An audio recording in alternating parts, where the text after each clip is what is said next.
Hello, welcome to Diva's Paradise, a wonderful world of fashion, beauty, and lifestyle. I'm your host, Diva, and today I'm going to talk about my personal skincare regimen. This one was requested by a couple of viewers that'd like to know what kind of skincare products do you use on your skin. So I thought I would share my skincare regimen with you, so to speak, or the products that I like to use. Now, at some point, because I am an esthetician, I am going to have a video that will cover skincare for everyone in general, whether or not you have dry skin, combination skin, oily skin, acne prone skin. At some point I will have a video that will just kind of have some product recommendations for these various skin types. But for now, I'm going to tell you what I like to use on my skin. As for me, my skin is oily / acne prone. It's not as oily as it was when I was younger, because now I'm a little older, but it's still oily nonetheless. I do suffer from breakouts from time to time. It's like my body is not convinced yet that I'm not a teenager, even though I still look like a teenager. But needless to say, let's go ahead and talk about it. And if you've been noticing in my tutorial videos, there's sometimes I look really tired. It's because I have a young baby, and he seems to think 3 a.m. is the witching hour to come out and get bubby. So I'm constantly being awoken out of my sleep, and then I have a long day and I have other things to do. But nonetheless, let's get started. Let's start with cleansing. For me personally, I happen to like Cetaphil cleanser. This is a daily facial cleanser for normal to oily skin. Somehow in my mind, I do not feel convinced that my skin is clean unless I have some sort of foam. This does that for me. It is gently foaming, but at the same time, it doesn't really strip my skin too much. That is a concern for me only because sometimes people with oily skin, they get really aggressive with their skincare, and sometimes it does more damage than good. You want to remove a lot of the oil, but not so much that your skin is really pissed off, okay? So that's the cleanser that I use. As far as toners go, I don't always use a toner, or I just use it on an as-needed basis. Especially after doing my makeup tutorials, I will follow up with a toner. If it's a day where I really wore makeup, I will also follow it up with a toner. I'm a kind of person, I don't really wear makeup every single day, like full face, like you see me do for the tutorials. Yeah, once in a while I'm in the mood, but for the most part, I might just slap on some powder, do my brows, a little gloss, and call it a day. So definitely when I wear a lot of makeup, I like to follow it up with a toner. But before I move on to the toner, I'm a woman, I'm all about exfoliation. I think it's very, very, very important to exfoliate. Number one, it serves the purpose of allowing your skincare products to penetrate better when you do use them, so the active ingredients can get in, even if it's your moisturizer.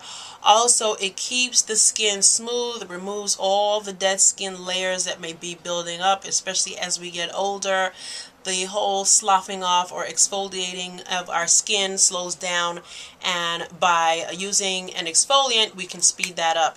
There's two types of exfoliants you can use. You can use a chemical exfoliant, which would be something that has alpha hydroxy acid in it, or it might have beta hydroxy acid in it. Or you can use something that is more of a manual exfoliant. So we're talking about your scrubs that are very grainy, like let's say an apricot scrub or something like that. Two of my favorite scrubs that I like to use are Neutrogena Pore Refining Cleanser. It's actually a cleanser, but it also has some microbeads in it. And on top of that, why I like this pore refining cleanser, it has alpha and beta hydroxy acids in it. As you know, alpha hydroxy acid is a very good exfoliant. Think of glycolic acid. Your beta hydroxy acid would be something like your salicylic acid. And for me, I like to use this product only because it has a combination of the two. Salicylic acid is excellent for people who have acneic skin, alright?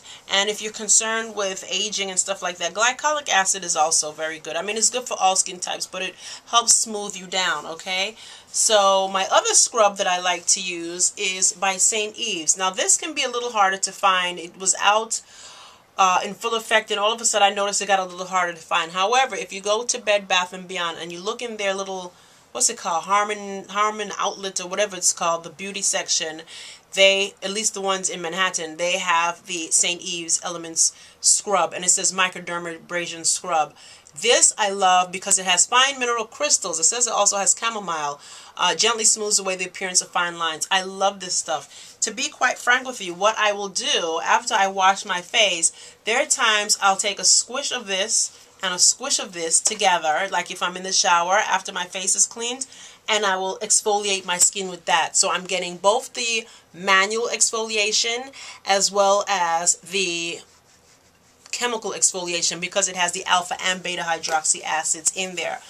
After I finish exfoliating my skin, depending on what I feel like doing, I might do, the pore refining toner. Once again, this also has alpha and beta hydroxy acids in it. Visibly reduces the appearance of pores and fine lines. So I like this because once again the alpha and beta hydroxy acid is in there.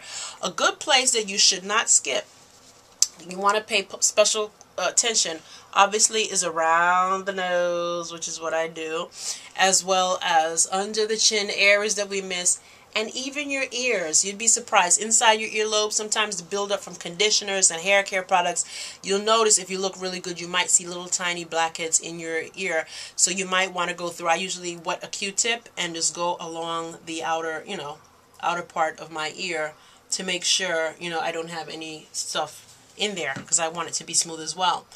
Depending on how I'm feeling, I will follow that up with a mask. If I don't do a mask, I just go straight into a moisturizer, which for me, I like the Embryolisse, okay? I also use it as a primer before doing my foundation, but I will just go and follow it up the Embryolisse, okay? If I don't do the moisturizer right away and I want to do a mask, believe it or not, wonderful over-the-counter mask is Queen Helene Mint Julep Mask. Lovely. It serves its purpose for me. It has the kaolin in it, the bentonite, it has sulfur in it.